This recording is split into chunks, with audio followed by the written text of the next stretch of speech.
Broadcasting live, it's America's longest-running national radio talk show on computers, Computer America, hosted by national columnist Craig Crossman. Look for Craig's weekly column in your favorite newspaper. This show is being beamed nationwide at ComputerAmerica.com. Keep it here for technology news, computer products, guest interviews, and your phone calls. You're listening to Computer America. Hello and welcome into the Computer America Show. It's the nation's longest running, nationally syndicated radio talk show on by computers and technology. Computer America is heard around the world and coast to coast. And I'm your host, Craig Crossman.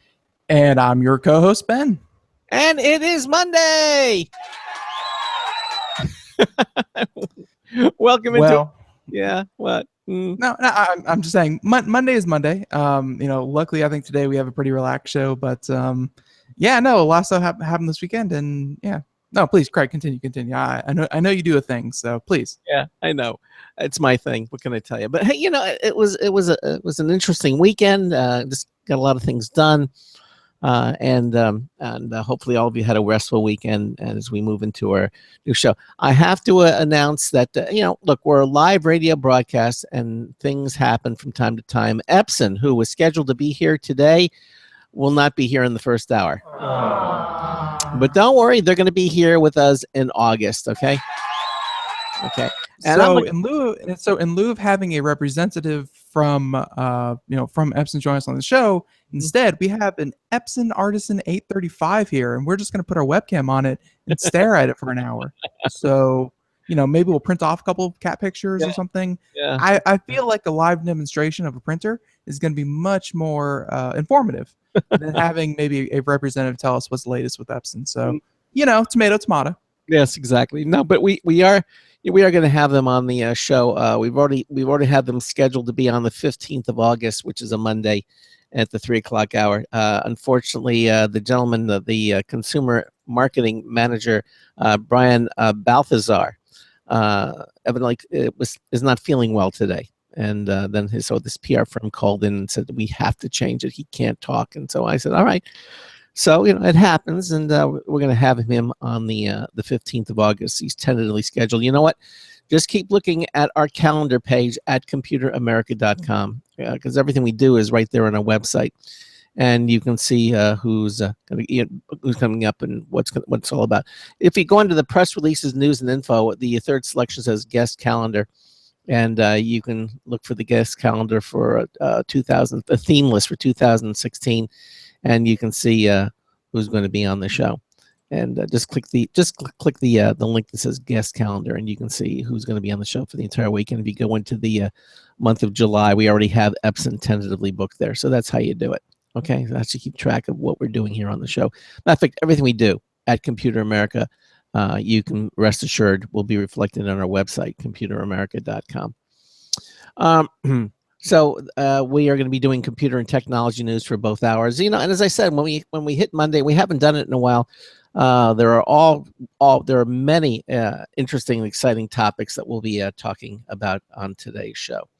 So that's all coming up at Computer America, and we look forward to having you join us. Now, what I did is I moved the Epson date to a new date and time, and I'm hoping that I set up another Google Hangouts, and hopefully everybody will be able to follow it. If they hadn't refreshed, I'm sure they're going to be okay. As long as it's linked on our website, then I think we're okay. It is linked on our website, and so when you click it, they'll go to that. Okay. All right, so that's all set. And now let me just tell you really quickly, if you have a comment or question, we'd love to hear from you. We'll keep the phone lines open while we're doing the computer news. 347-884-8881. That's 347-884-8881. We'll get you on and get you through. You can also head over to ComputerAmerica.com and watch the live stream. It's on any page there on our menu bar. It says live stream. Click it, and you'll be joined to our show already in progress. The live video stream will begin automatically, and you can watch. As you can see, Ben, of course, Ben will have the technology to display the websites of the things that we're talking about, links, movies, videos, that type of thing.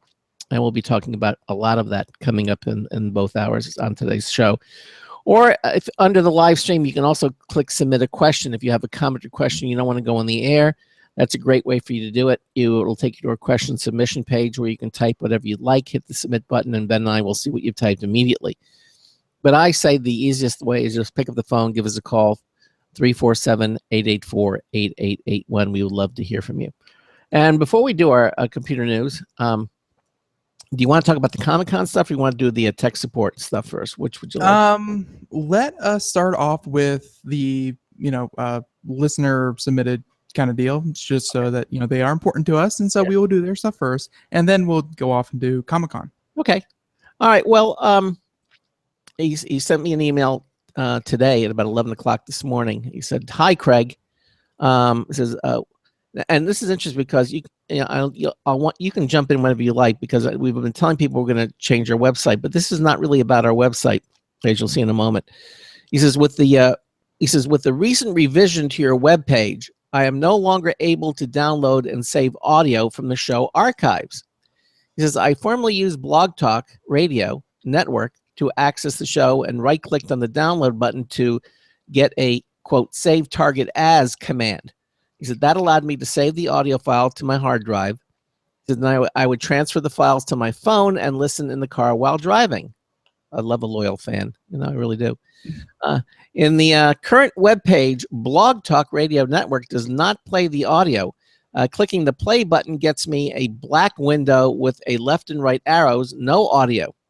I use the monthly archive list at the lower left of the archive page to access the files. The audio does play, but there's no download button that would allow me to save the file to my hard drive. He says, now the browser I'm using is Internet Explorer 11 with the latest updates, if that makes a difference. He said, thanks for the assist with this problem. And he also says, thanks also for the show. I enjoy the discussions with your guests, particularly Marcel Gagne and Sandy Berger. You did not sign it, but listen, thank you so much. We always enjoy getting emails like this, and we're going to do our best to help you. And I certainly enjoy when I'm not mentioned in any capacity. So, thank you, loyal listener, for that. Hopefully my being here does not hinder your listening experience too much. I'm sure he meant both of us. I'm sure he did. It would have been nice, but whatever. One thing that I took note of, and honestly, like if I was kind of reading it and following where you were going and that kind of thing, it would I might be able to help you there. Maybe Craig has an idea, but one thing I noticed was that's freaking complicated. Like I honestly find that your 5-step process, I find that to be a little bothersome. So I think that's one, and you said recent website revision. Well, it's going to be even a little bit less recent, because we're going to do another one. And I think Craig is right. We're going to do it with Wix. I thought about it over the weekend, but it was way too complicated. Like 5 steps in there, and really I think that we should make special make sure that if you want to listen to the show, if you want to download it, put it on something, if you want to get a file, if you want to stream it, if you want to find it, it should be super easy, where it should be one button click and done kind of thing. Instead, this guy's hunting through archives and menus and finding past shows and lists, and I don't know. Again, Craig, you're probably gonna have to have the answer to this. I'm just saying that just listening to it, it sounded convoluted, and that's something that I think we really want to try to take issue with for our next site revision. Yeah, and I agree with you completely. I'm glad to hear that. Yeah, I think you're going to come around to Wix, but we'll talk about that later on. But right now, what I did, Ben, and I forwarded you the email, by the way, so you should have it. Just now I did. But I followed. I'm hanging on my wall. That time I wasn't mentioned by the listener. Thank you. I followed him step by step as to what he did, and he was talking about the Blog Talk Radio Network. And again, I went to Blog Talk Radio, and as I said at this point, hold on. I went to the Blog Talk Radio Network and just searched for Computer America and found Computer America, and everything is there. You see upcoming broadcasts, the past ones and the on-demand episodes. And then I went ahead and just clicked on the current one. It's Computer America Technology News. It's there. And when you do that, actually, it's going to start playing probably. So I should probably click this. Yeah, watch out for that. Well, I will. I'll stop it from playing momentarily. I click this. If you will notice to the right of that, to the far right, you'll see two icons. And one is the speaker icon, which is just the volume. And then there's also a little, and then there's a little arrow with embed this episode, and there's another little cloud on it. And the cloud is actually the download. It's got a cloud with a little arrow doing it. That's the one you want to right click on. And I went ahead and right clicked on it, and I was in fact able to download the entire episode. I went ahead and downloaded the one that was Mac Case and News. It's when we had Mac Case on the Friday show. Now this won't work on the current one because obviously there's nothing to download. It's live, so that's not going to let. But if you click on the little cloud with a little down arrow, that's the downloading from the cloud. Basically, right click it. You should get, it'll probably say save target as or save link as. It'll say one of the two. I think on Windows it says target as. On the Mac it says save link as. So since you said save target, I'm assuming you're using a Windows system. You're using Internet Explorer, so you have to be using Windows. Yeah. So right click on that, save a target as, and that should come up on that little cloud. And I downloaded it, and I have it here, and I successfully downloaded it. So if you're having problems with Internet Explorer 11, then may I suggest that you try a different browser like Firefox, for example, or even Chrome. I didn't do it on Internet Explorer because, quite frankly, there's no Internet Explorer for the Mac anymore. Or even frankly, if you want to stick with Microsoft, the Edge browser, I know that it doesn't have a lot of add-ons, but yeah, even just a more recent browser. A lot of things are being optimized. We use the service. Oh wow,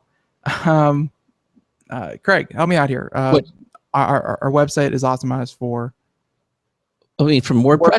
Yeah, WordPress. WordPress is optimized for modern browsers. Blog Talk is optimized for modern browsers. Just Internet Explorer, I think, is now almost defunct. So you're probably going to move over soon enough, anyways. Yeah, that's an excellent recommendation. I would probably move away from Internet Explorer 11 because it pretty much is defunct. Like, it's still being supported, but support's going to be less and less until it's just especially when it gets until it's just Edge.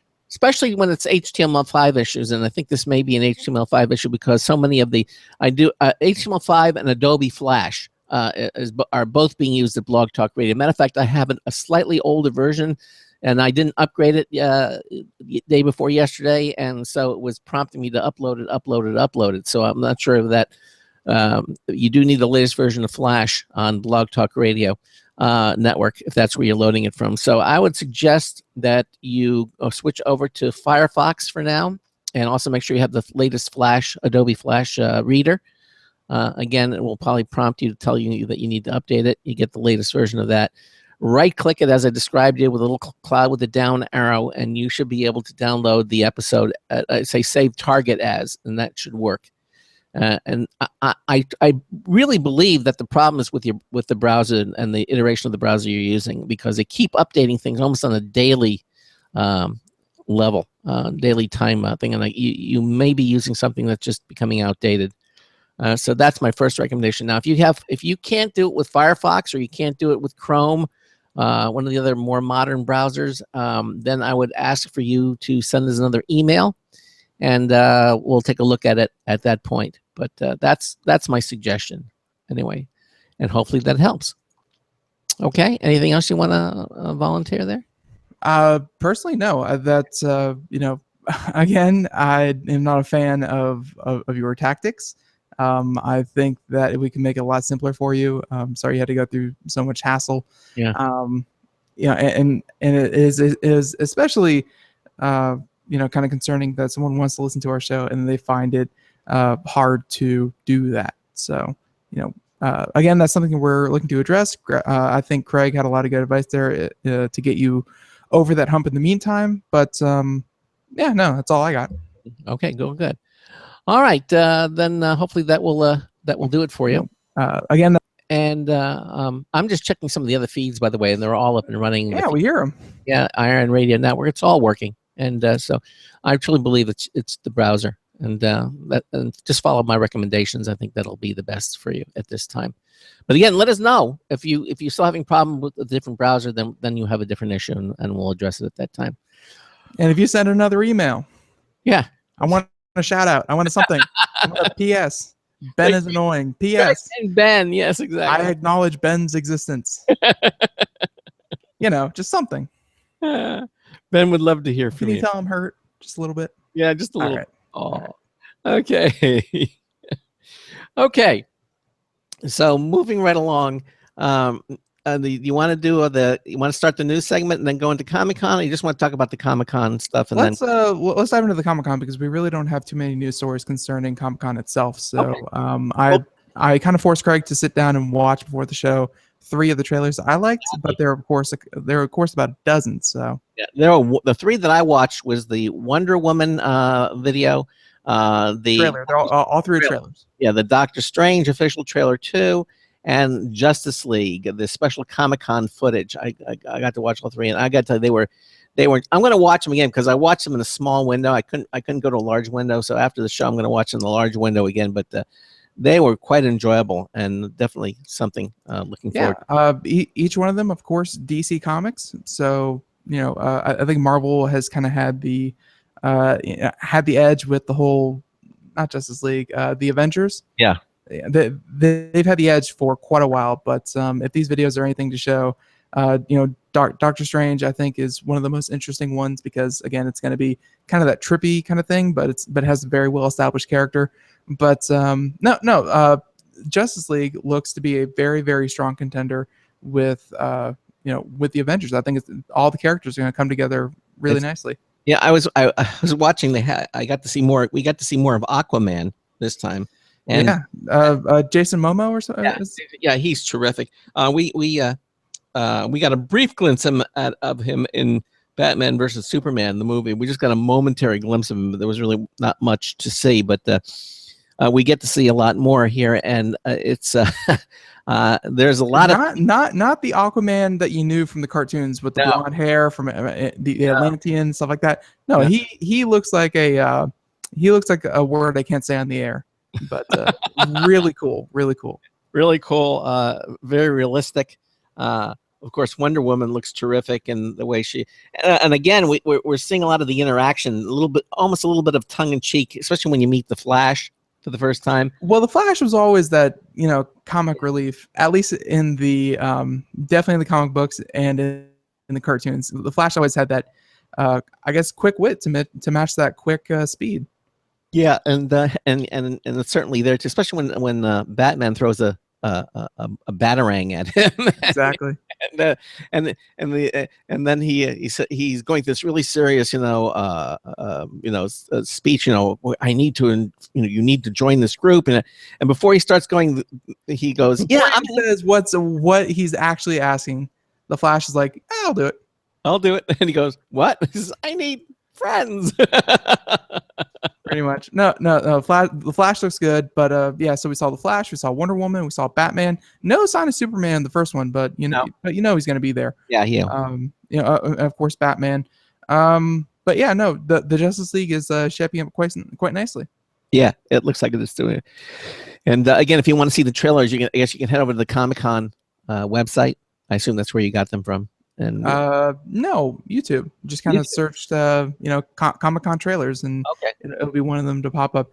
And then I think the last one that we didn't really touch on was the Wonder Woman trailer, and a lot of people were saying that the fight choreography, the fight sequences look really, really cool. Like sometimes think Catwoman, think Elektra, think yes, I know it's hard to think about those, but sometimes when it's a female, kind of lead in an action, it's usually just pretty girl doing gymnastics in front of the screen, and and that's in sex cells and what have you. But for Wonder Woman, the fight sequences actually look really, really well done. Well, they're entrenched. It looked like World War II. World War One. I mean, so everything's dirty and gritty. And Craig, I didn't see Batman versus Superman. I'm pretty sure you did, but I think there's a sneak peek of spoiler for a 4-month-old movie, but I think there's a sneak peek of Wonder Woman in that one, and she said that she turned her back on humanity, for 100 years. Yeah. And that's her origin story of her fighting World War One, and then of course 100 years later, here she comes in Batman vs Superman. And the I guess the male character in that is from Star Trek, Chris Pine, who plays Captain What Kirk. crossover? Huh? Oh, okay. So not the Star Trek universe, just the actor who plays another character in Star Trek. He plays Captain I thought you Kirk. meant Star Trek came back to Earth, and then there's Wonder Woman, and Spock's gonna get Spock's gonna play Batman. It's gonna be interesting. No crossover, but Christopher Pine, who plays Captain Kirk in the latest Star Trek. Right. Actually, he's looking older though. Yeah, he's plays the romantic lead in the Wonder Woman film. That's you have to shoehorn in a romance. What are you gonna do? Whatever. Yeah, exactly. But so he's in that as well. But no, all three of those. Again, Doctor Strange. Oh, actually, we didn't really even talk about Doctor Strange. Doctor Strange. That trailer. That's the one I'm most interested in, actually, because Cumberbatch. Yes. Benedict Cucumber. He is such a good actor. Like I know people who will simply go and buy a ticket before they even know what the movie's about because he is in it. He's such a good actor, and Doctor Strange is such a fan favorite because where I think a lot of other comic book characters, like they get some element of magic, like it's like either they're a Martian, they get their power from that, either they're Superman, they get the power from the sun, or the Green Lantern, and he gets his power from a ring and courage and whatever. Doctor Strange is just a magician, and he does magic, and he does really, really good magic. Like he's just magic personified. It's not anything, kind of supernatural about him. It's just really, really cool, mind-bending magic. Well, he is a doctor. He really is truly he's a medical doctor, a surgeon of some renown and skill. And he comes into this whole thing with the credentials of being a doctor, and when he meets his mentor, she just basically in the clip you can see it, so there are no spoilers here. She says basically everything you've learned. I says, how did you learn what you learned? He said, just years of dedication and studying. He says, well, that's what you got to do. That's what you got to do to learn this, So, but the visuals for Doctor Strange, I think, really stood out too. It almost had a what do you call it? Wow, I am horrible with recalling things today. The one where they go Inception. It had elements of Inception. Like it was very, very cool visuals, and the CGI was very well done. So, yeah. But it goes much further than even on the trailer you can see. But yes, if you had to pick something that reminded you, there was a little bit of the Inception in there. Oh yeah, no, it has nothing to do with really of Inception. Like it's still about magic and Doctor Strange, the comic book character. But the CGI looked really cool. Yeah, and his mentor is the woman who plays. She plays the archangel. She plays the angel. She's got a very strange appearance about her, and I don't remember the actress's name, but she plays the role of his mentor. And, yeah, she's famous. I'm sure if we remembered her name, you'd be like, "Oh yeah, of course." No, but definitely movies. There are going to be some terrific movies to look terrific forward. Movies. And again, this all came out of Comic-Con. We didn't really, even cover that. That Comic-Con was last weekend, but there were a lot of comic book movies, of course, announced, and a lot of trailers that they didn't see coming. I think like The Flash got some new trailers. The new season of Doctor Who got new trailers. Just a ton of kind of comic book, goofy television shows. They all got releases. Things like I don't want to say Vikings, but Walking Dead and things like that. So, okay. Lots of trailers. If you weren't paying attention and you're a fan of kind of primetime television as well as comic book movies, there's probably something new out there for your favorite show. So go check it out if you weren't keeping up to date. There you go. All right.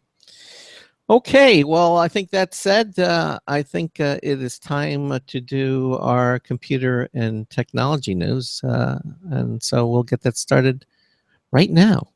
Okay. Today's computer and technology news is brought to you by Slimware Utilities, the official optimization software of Computer America. You can visit them at slimwareutilities.com to clean, speed up, and optimize your Windows system. Check them out at slimwareutilities.com. You'll be very glad that you did, and you'll thank us for it. Really, check them out, slimwareutilities.com.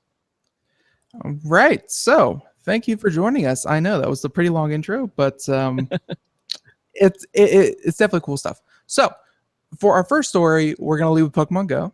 It's still around. It's still a thing. It's not gonna die overnight.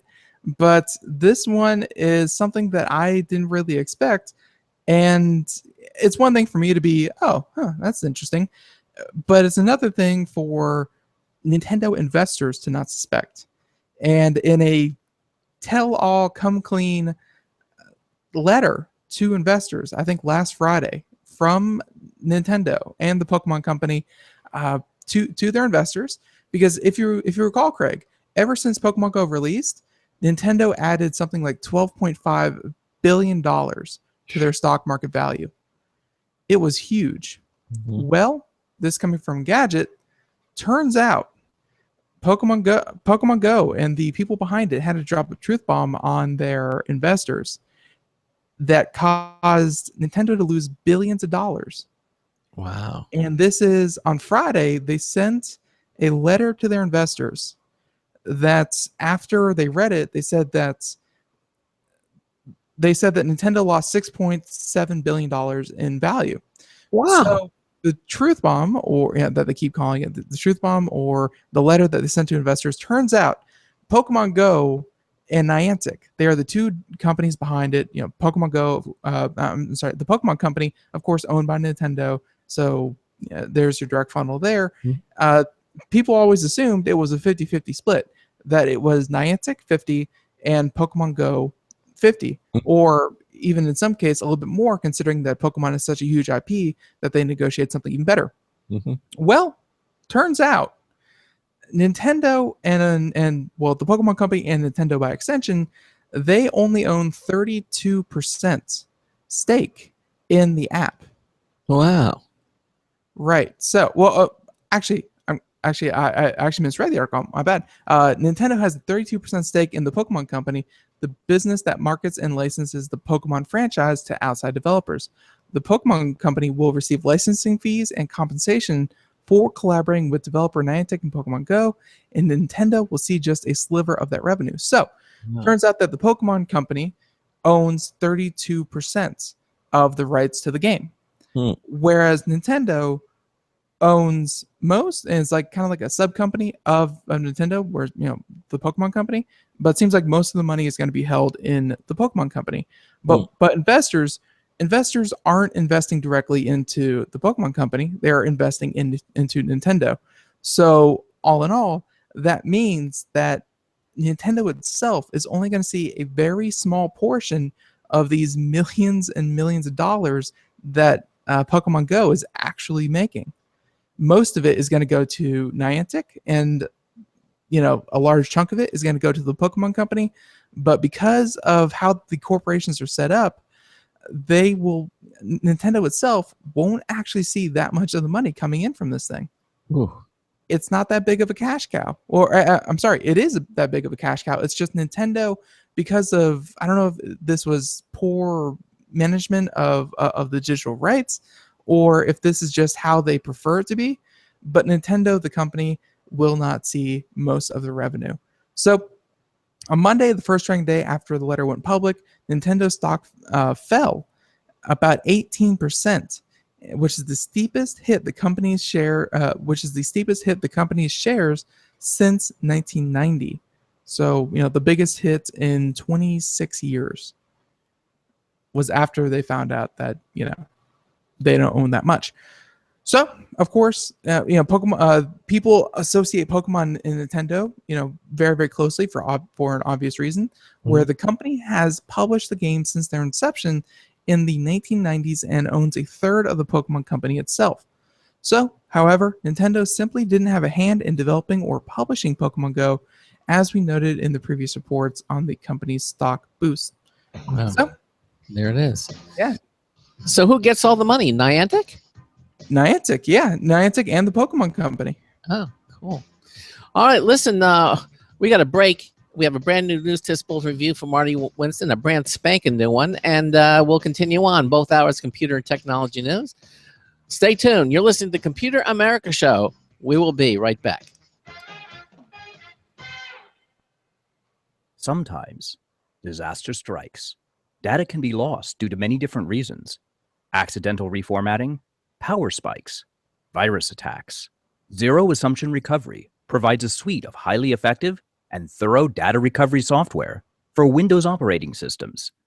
ZA is suitable for home users and small businesses who need a powerful data recovery solution for Windows and Linux file systems. Go to z-a-recovery.com. Sometimes disaster strikes. Data can be lost due to many different reasons: accidental reformatting, power spikes, virus attacks. Zero Assumption Recovery provides a suite of highly effective and thorough data recovery software for Windows operating systems. ZA is suitable for home users and small businesses who need a powerful data recovery solution for Windows and Linux file systems. Go to z-a-recovery.com. Hi, this is Craig Crossman, host of the Computer America Show. You have important meetings to schedule. Your company's getting ready for its IPO, and you're in charge of the PTA fundraiser this month. So how do you coordinate everyone to be available at the same time? Are you still using emails, phone calls, even text messages to schedule meetings with a group of people? How's that working out for you? That's so great, huh? It's a fact that every day, millions of people suffer from scheduling headaches. Well, with Doodle, scheduling meetings with a group of people is quick and easy. With Doodle, you can easily propose available times to each member. Each one checks off the times that they're available, and then you simply pick the time that works best for the group, all in an easy-to-read display that integrates with your existing calendar. Nothing could be more simple. Give Doodle a try for free, and like millions of Doodle users, you'll truly see how easy it is to find the perfect date and time for all your meetings. That's www.doodle.com.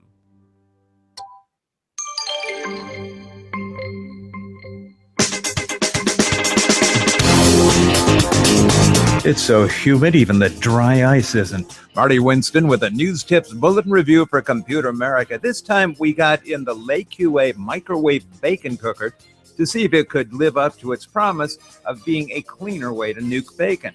In order to fit in most microwaves, its ripple bottom tray base is shorter than the bacon strips we bought at Target, so we folded the ends back inward. The top has a vent to let steam escape and does a good job of keeping all the splatter inside. It does tend to pop up on one side or another. Our first batch got a little overcooked, probably because our oven is more powerful than their spec. We adjusted and the next batches came out fine. Between, we poured grease into a running disposer as we ran hot water down the tray, then afterward, let the dishwasher clean up. Bottom line, LeQA makes a microwave bacon cooker that makes making bacon clean up a snap. Marty Winston, News Tips Bulletin for Computer America. Welcome back to the Computer America Show. It is 33 minutes past the hour as we are doing computer and technology news for both hours. So, feel free to call in 347-884-8881. And plenty of time to take any kind of calls that have to do with tech support or comment on a story that we do, or any kind of guest that you want on, just whatever. Open phone lines, feel free to. But in the meantime, we are doing computer technology news brought to you by Slimmer Utilities. Just finished up with one about how Nintendo just lost about $7 billion. And again, it's hard for most people to even imagine $1 billion, let alone $7 billion just poofing overnight. But it turns out Nintendo actually doesn't have that much stake in the game itself or in the app itself. So it is who it is. I'm sure Niantic received a nice little boost because it shows that they are much more heavily invested into this, and it is doing so well. So it is what it is. Yeah. But Craig, your story next. Yes, exactly. And, this story is from Engadget. And, we've been saying, 3D TV, hasn't caught on because it still uses those expensive glasses and it's very angle. sensitive and maybe just not right for prime time. Everybody was saying it's here, and it didn't. Although the people who bought 3D TVs certainly they still got at the time one of the best 2D TVs out because it had to have much higher resolutions and everything. Of course, now we're way past that, and we have 4K TVs and UHD and all these other things that are UHD, OLED, Super 4D, crazy television that no one can understand these abbreviations anymore, but they're cool. But one of the things that's kind of piqued my interest is because when you go to the big movie theaters and you want to see something in 3D, you still have to wear glasses. Okay, I mean they're not very bulky. They're like little sunglasses, and so because they're using polarization and not the red and blue the old from the 50s, but you get good 3D effects. Well, evidently, scientists have created the first glasses-free 3D for the movie theater. So, but the dream, yeah, exactly. So you can go to the big movie theater and sit there with your eyes and watch 3D. Now, again, this story is from Engadget, and John Fingus wrote it. He says, watching glasses-free 3D on a TV is no longer an outlandish concept, but that hasn't been true for movie theaters. Now, how are you supposed to create the same parallax effect for everyone, whether they're up front or way in the back? These are some of the issues that they had, for this. The position is extremely important when you're watching glasses-free TV.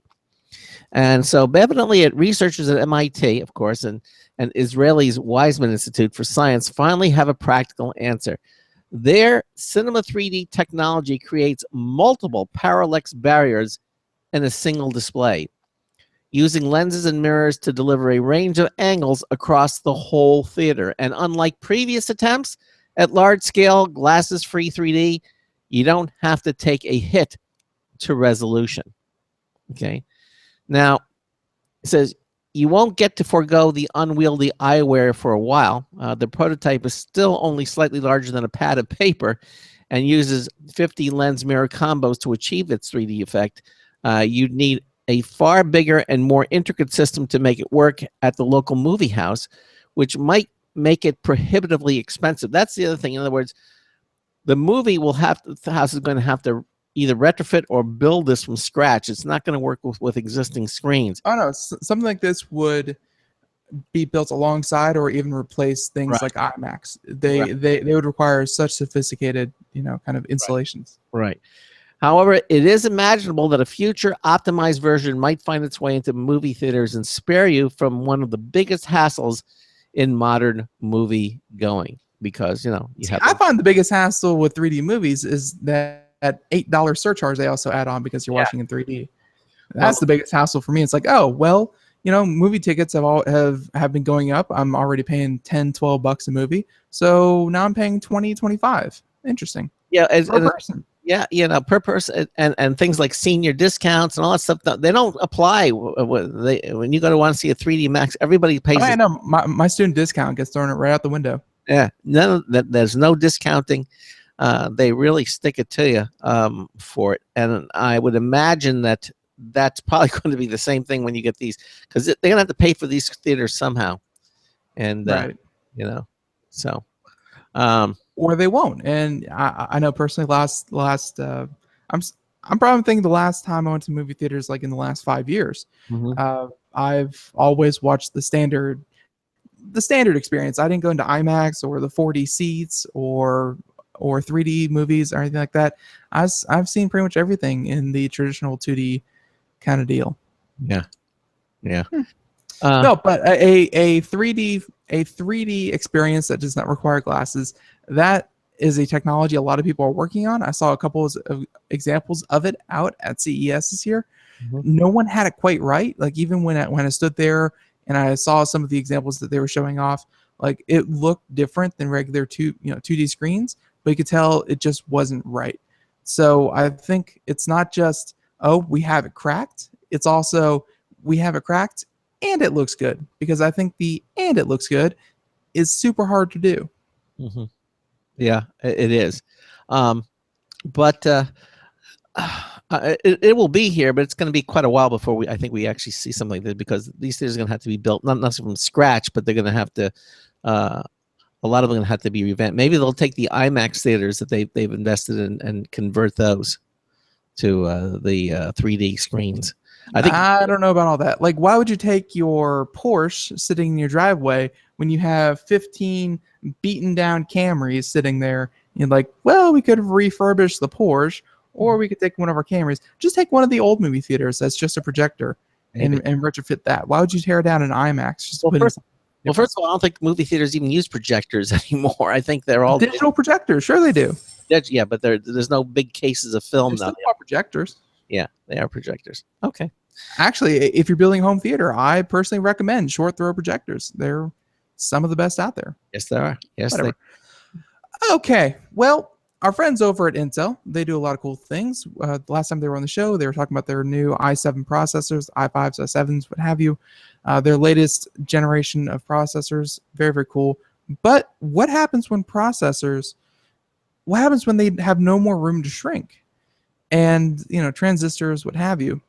Well, this is from Engadget, and a roadmap has it that transistors will stop shrinking in 5 years.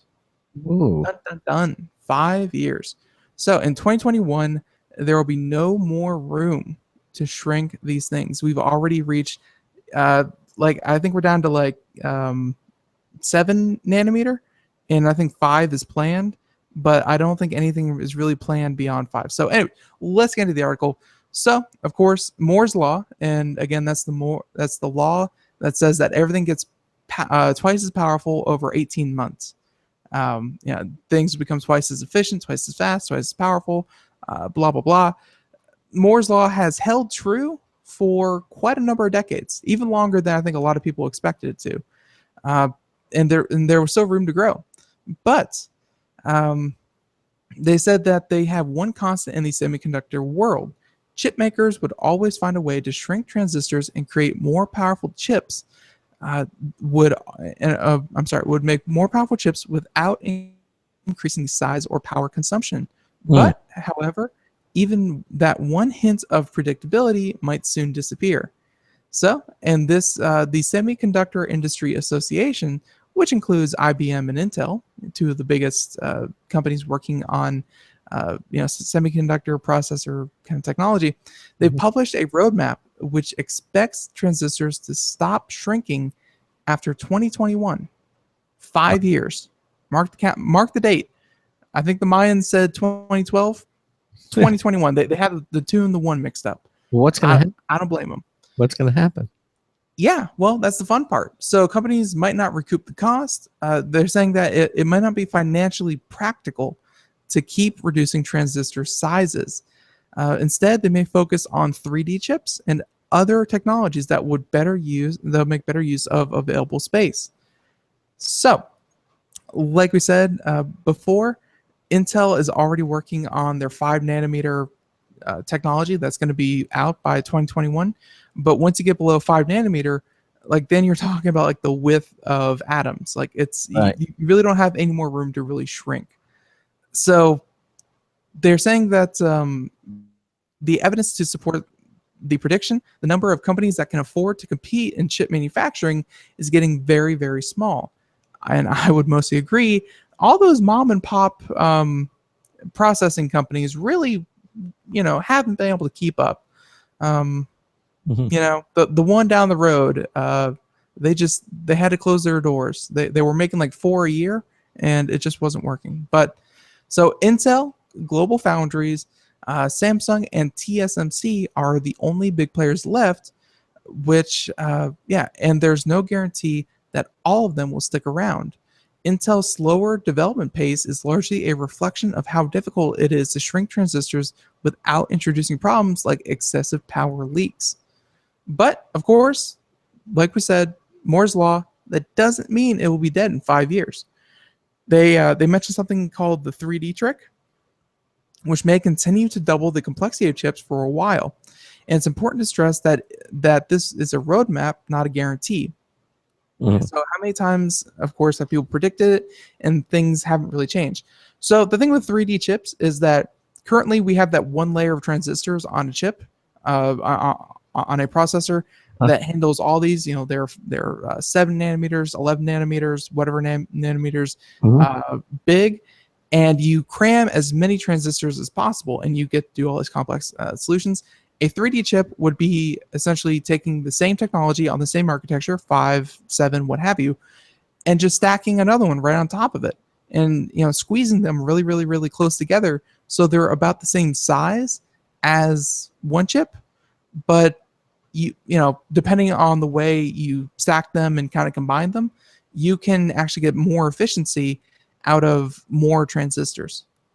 So Hmm. they're hoping that instead of shrinking these things and trying to fit more on one chip, they're hoping that rearranging them and trying to get more to fit on more levels is going to provide a prolonged Moore's law, where these processor chips will be even more efficient, even more powerful, but will hopefully stay about the same size. Wow. So, Wow. of course, it's something that we're going to have to wait till 2021 to see if it really is the sky is falling situation. But something definitely has to change. You can't get much below 5 nanometer. You can go from a decade ago where we had 50 nanometer or 75 nanometer, but when you get down to 5, there's not much more room. No, there isn't. You're right. I mean, you start hitting physical limitations, and you have to come up with other technologies, or the money that you have to spend to break through that physical limitation is far more costly than Right. And these companies that do these things, they aren't doing it because, oh, it's the cutting edge of technology and we like to break barriers where no man has gone before. No, they're companies that have to turn a profit at the end of the year. And they may be able to turn 5 into 3, but if going from 5 to 3 costs an immense amount of research and development money, and then it's super, super, super difficult to manufacture on a large scale, you can't put a processor out there that is $2,000 above what you last put out. No, you need to come up with some other technologies, and I know that they have other technologies in the wings. They've been working on for some time. Right, they're definitely working on it. We actually have a story talking about how there's only a handful of different processing or microprocessing companies out there. We have another story that we're going to get to eventually about AMD recently sold itself to a Chinese company. I'm blanking on the name, but that's a story that we didn't cover. But AMD is a huge, kind of. I'm sorry, not AMD. ARM is a huge processor for cell phones. Like ARM technology is in like every cell phone in the world, including iPhones, including Androids. ARM is a huge, huge company, and they were recently sold to a Chinese company. I'm drawing a blank, but we'll cover that one a little bit later. But yeah, no, it's just so few companies can actually afford to make headway in this field, and it's going to be up to the ones that are still left to figure out, well, if we can't shrink, do we stack? Do we combine? Do we go with a whole new technology like quantum computers, which are not close to done yet? But where do you go from there? You can't, in this world where we expect everything to get better and faster, you can't just sit on the same technology for a couple of years. Yeah, that's very, very true. Okay.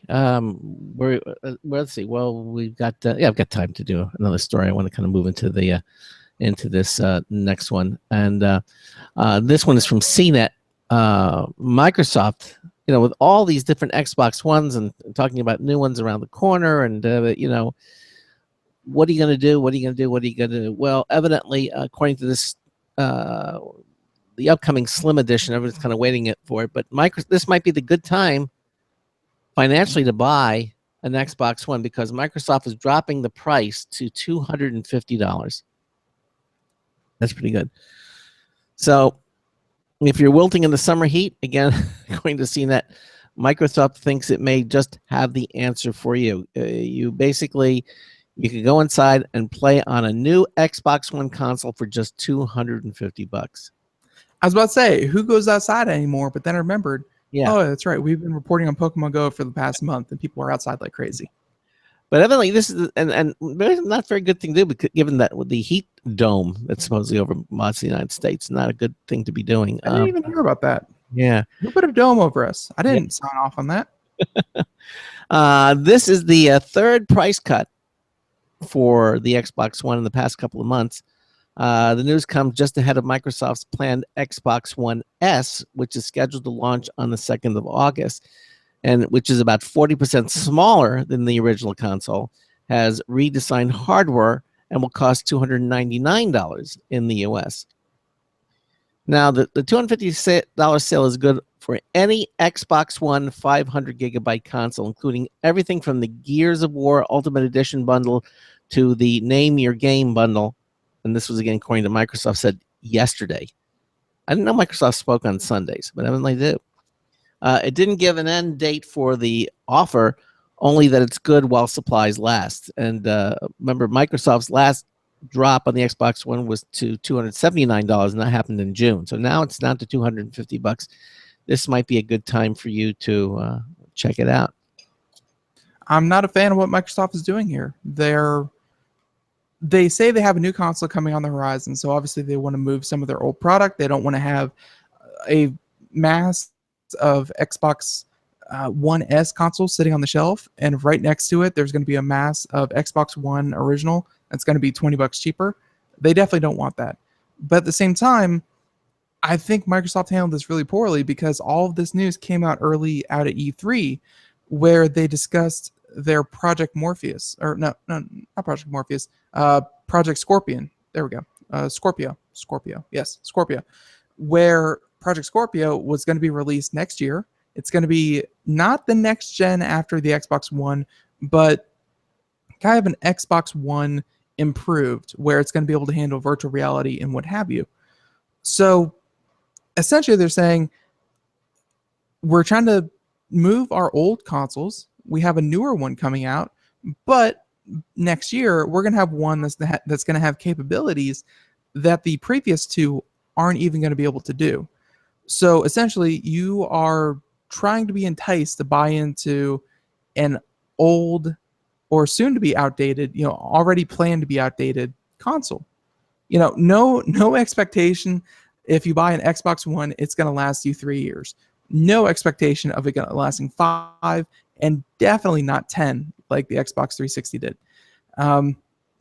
According to Microsoft themselves, if you buy an Xbox One S or an Xbox One, the thing's going to last you a year at best, and then it's just going to be outdated from then on out. I'm not a fan of what Microsoft is trying to do here. Not a fan. Well, I mean, I can understand. I mean, you purchased it, and then it was just not how you weren't able to take advantage of all the deals. I'm not talking about me. I'm just talking about consumers who are buying these things at $250, $300, knowing that a year from now their console is going to be out of date. Out of date, yeah, exactly. They don't, and I'm not saying out of date. There will obviously be support for the Xbox One for years to come. Yeah. But the Project Scorpio that they've already announced, it seems like where they're going to try to blend PC gaming and Xbox, and you can tell really that's where Microsoft wants to take their gaming and Xbox division. They want to get into virtual reality. They want to have that cross-platform support, and Project Scorpio seems to really fit the bill on all of those things that Microsoft says they want to do. So if you buy into these, you're essentially buying into an already outdated format. So what would be your recommendation? Someone's on the fence. They're saying, should I buy this? Should I wait for the slimmer version in August? Because honestly, buy a cheap Xbox One on Craigslist. I'm sure someone in your local area got bored of their Xbox One and they want to offload it for cheap. Go buy a cheap one and off Craigslist and wait out for Project Scorpio. Do what go get some beef jerky and put it next to your desk, and whenever you get a craving for an Xbox One, have a piece of jerky. Chew gum, or Pokemon Go, or flip poker chips in your hand. Whatever keeps the cravings at bay. Mhm. Keep yourself sated for one more year. If your budget for video games is large enough, hey, run out $250. Never been a better deal on a new Xbox One console. Go out and buy that, but expect to also want a year from now the next best thing, which is going to be, again, Project Scorpio.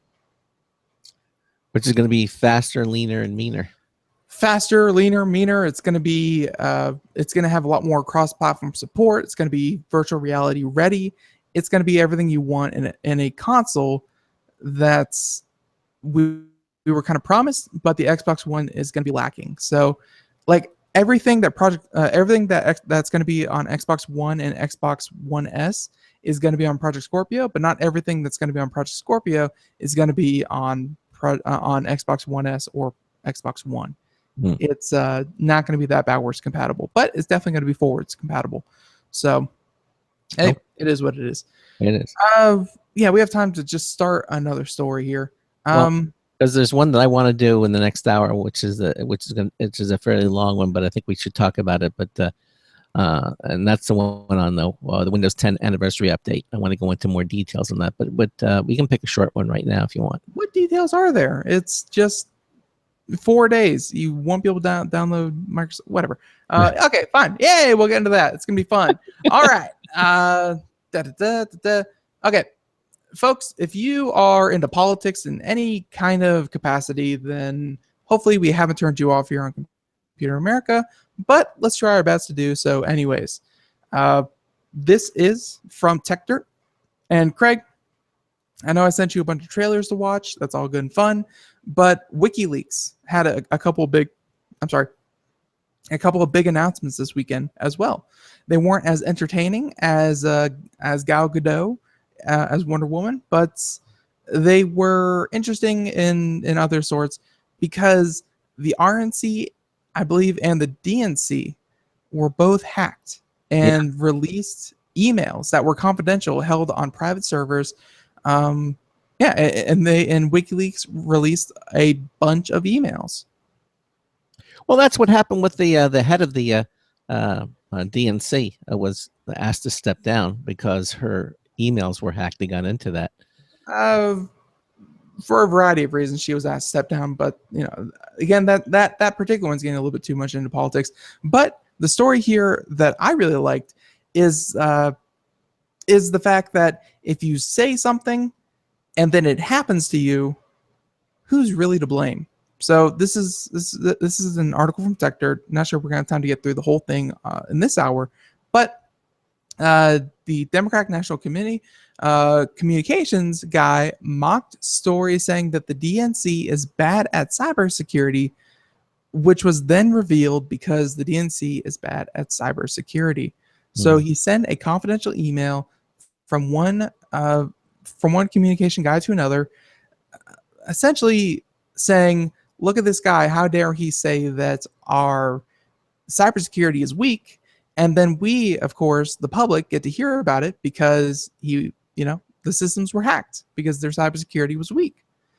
So karma. You say something and then it happens to you. What are you going to do? They're saying that, of course, the message did not make it through to one Eric Walker, Deputy Communications Director for the Democratic National Committee. So, as you've heard by now, the DNC got hacked and the emails were posted to WikiLeaks. An anonymous user in our comments pointed to us to a now revealed email from Walker brushing off a story in BuzzFeed, quoting cybersecurity professionals arguing that both the RNC and the DNC are bad at cybersecurity, mainly because they're handing out USB keys at their convention. And this is something that I saw out at CES, just from one convention to another. More and more these companies are handing out press kits. Yeah, Kits are on USB keys. Yeah, exactly. So we're going to talk about the dangers of unknown USB keys to your computer, and of course to computers of sensitive information. So. Yeah, so many malware programs are now being their point of entry, their vector is USB keys. Because once that physical USB key goes in, Right. that's essentially an open port that says whatever's on this key, let it happen. Let it happen, and that's what happens, and that's a bad thing.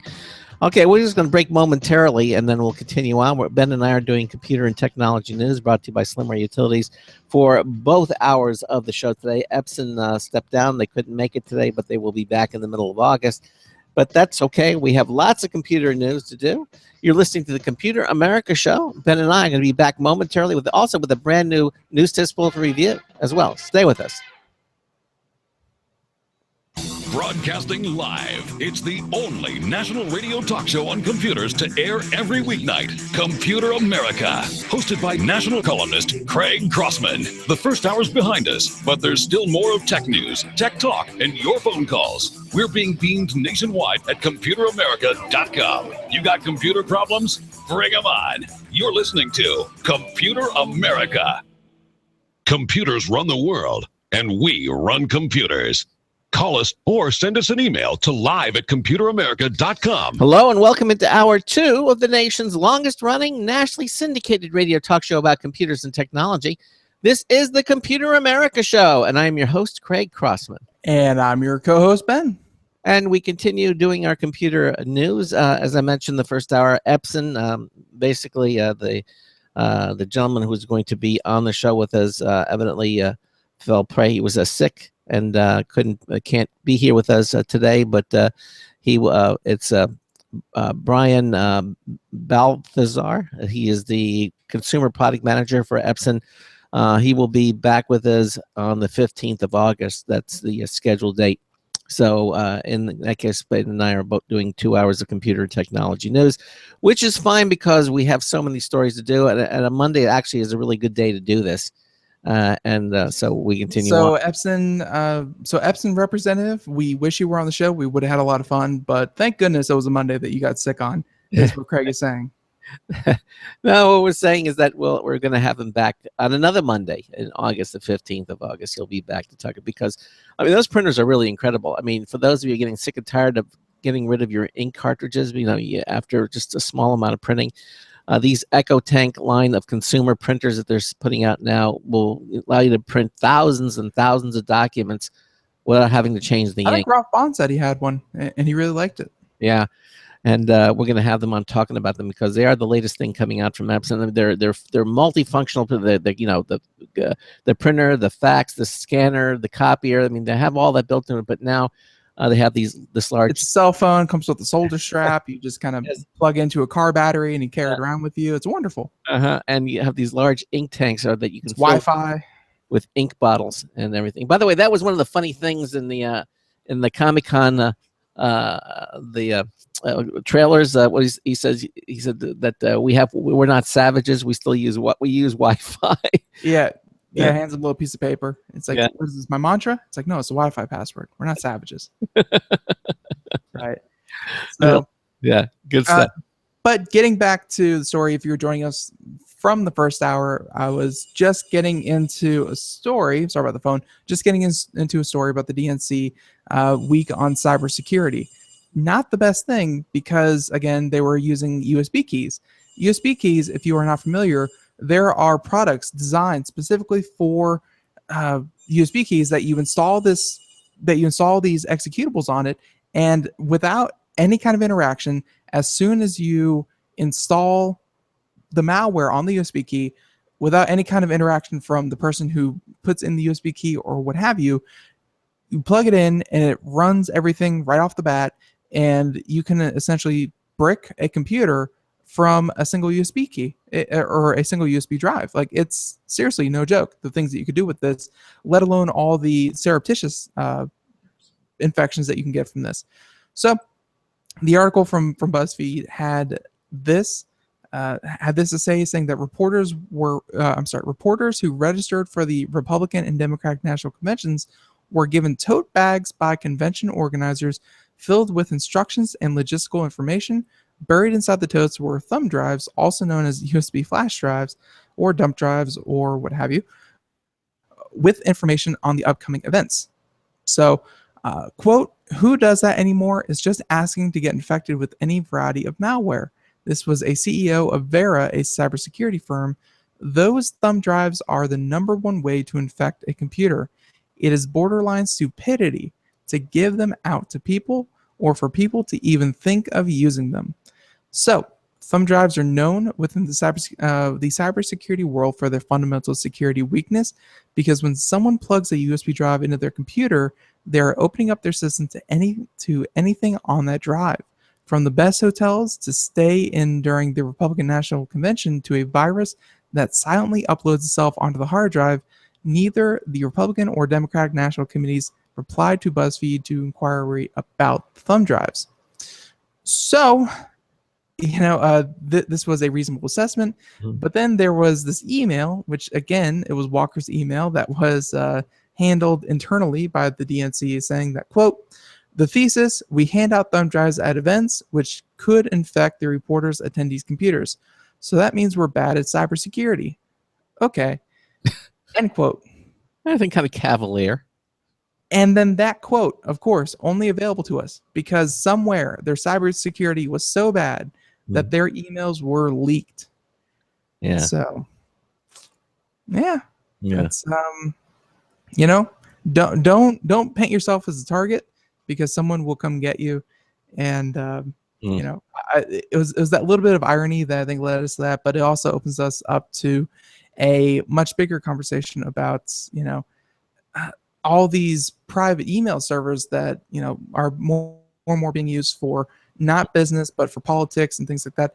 The face of politics really can't go backwards from this. No. There's going to be like any communications, and most communications nowadays, be it metadata for phone calls, be it emails that you send to one another, be it text messaging, be it any kind of app that you design, most of these communications that you send can be recovered in some manner and used against you.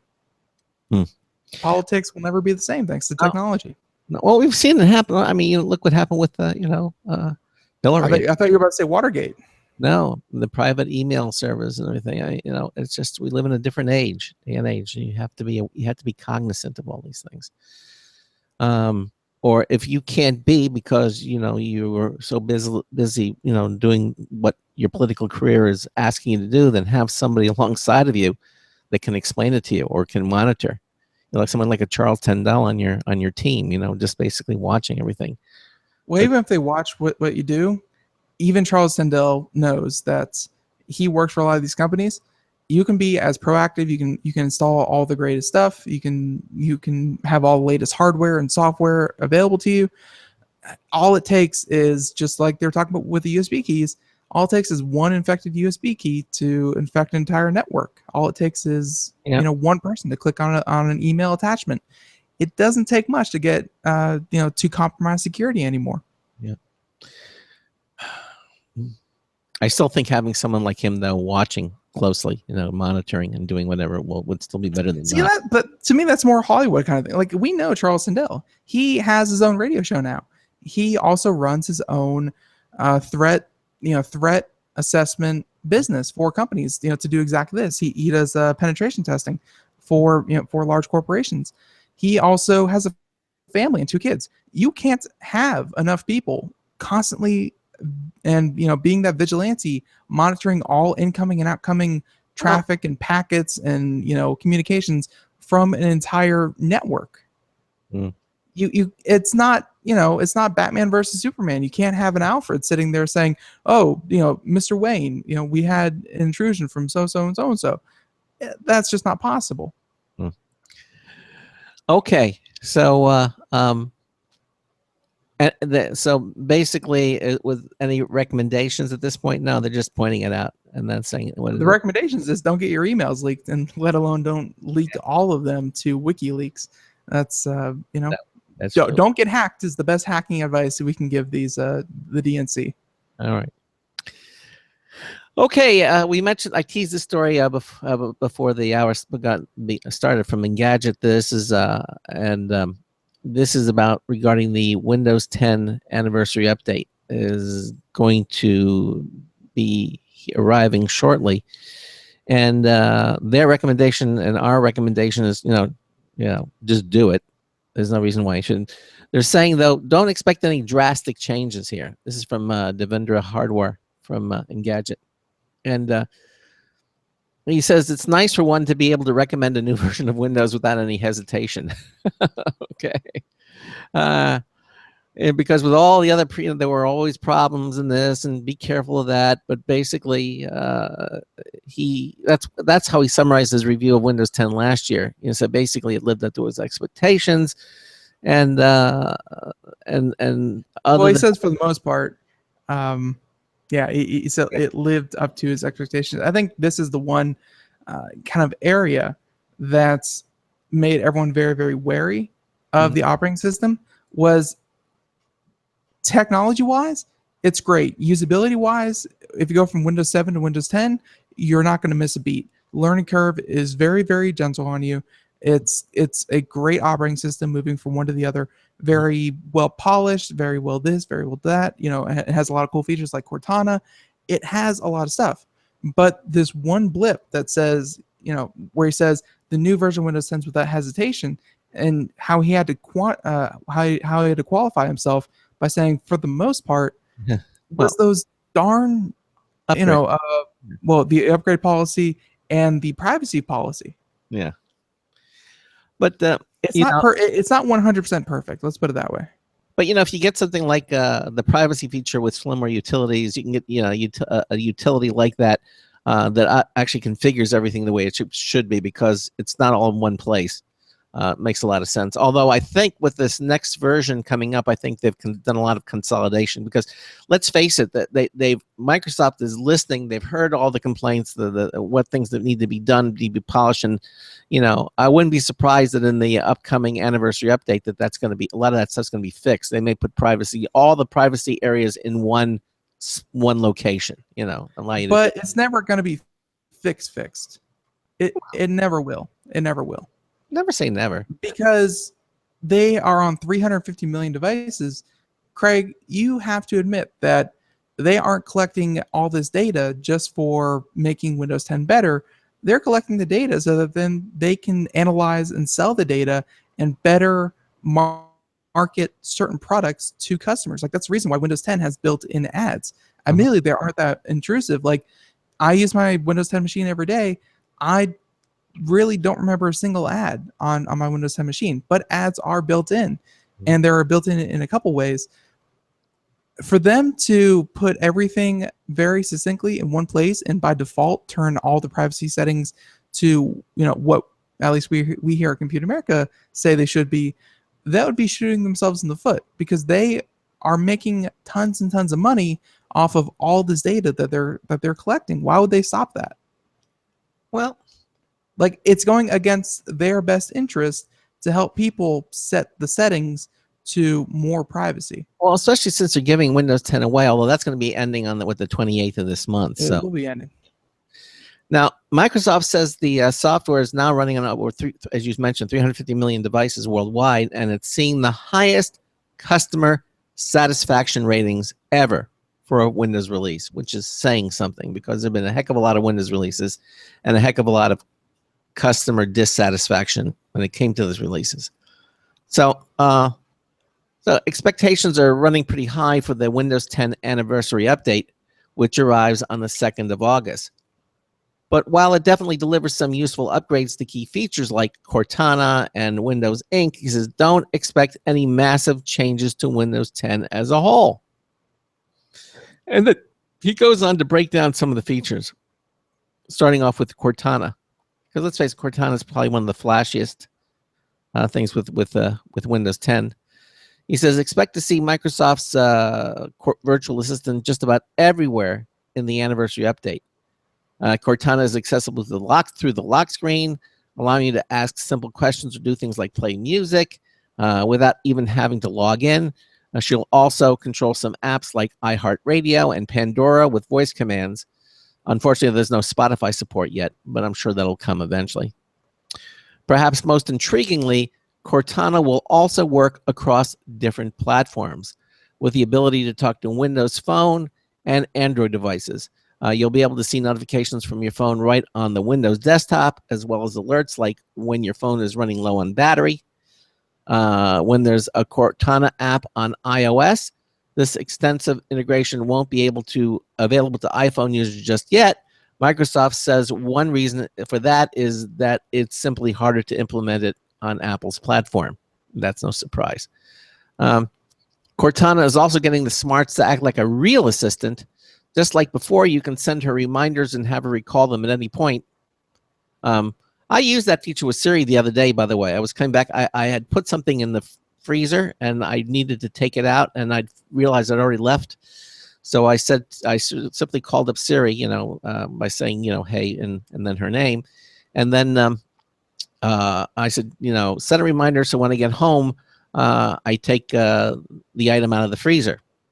And that was it. It was just that simple. That when I came home, it geolocated where I was, and then the reminder fired off, says, hey, it said, you wanted me to remind you to take this out of the freezer, and it worked perfectly. First time I ever used it like that, but it works. Geofencing is not something new, but yet it's a very, very cool feature. Very cool. I had never used geofencing until that point. That was the first one for me. Says now with Cortana, you'll also be able to add photos to those reminders as well as create them from Windows app directly. And yes, those reminders carry over to Cortana's mobile apps too.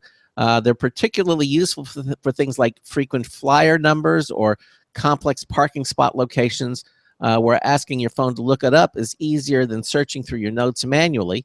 Cortana can also search within your documents for specific bits of text as well. Now, he goes on to say, while I still find Google Now to be more accurate at listening to voice commands, Cortana stands out as the only voice-powered digital assistant on a desktop OS. Apple Siri will be the highlight of Mac OS Sierra this fall when it's officially released. Well, you can try it in a beta form now, but Cortana still has that beat feature wise, okay? At least for now. Now, it goes on to talk about Windows Ink. Have you ever used Windows Ink? Because that looks kind of cool. Windows Ink, again, that's a feature not almost. That's a feature exclusively for Microsoft Edge, the Edge browser. Okay. The Internet Edge browser. Yeah. And I used it once. I actually kind of liked it using it here on the show because I was able to kind of like NFL coaches and NFL commentators. I was able to draw little X's and O's and little arrows and say that this is where he went wrong and this is where he went right, and kind of scribble all over my webpage. And then, of course, you can save and send off your doodles to other people. Mm-hmm. But again, it's built into Microsoft's Internet, the Internet Edge browser. Not really the most popular browser out there. Yep. It's strictly for the Edge browser. Okay. It says the current Ink interface is a lot more useful than what Microsoft offered in the past. Previously, hitting the Surface Pen's eraser button would simply open up a blank OneNote document. It was great for people who like to sketch, jot down handwritten notes. Now, just like Cortana, you can also access all the new Ink features from the lock screen. So if you have to take some emergency notes for class or simply want to jot down a burst of inspiration, you won't have to wait to log into Windows to do so. So they're making some minor improvements to Ink. Right. Okay. Then there's Windows Hello, which is the biometric authentication feature. That's branching out from the lock screen to let you sign into apps like Dropbox or iHeartRadio. It'll even log you into some websites when you're using the Edge browser. There again.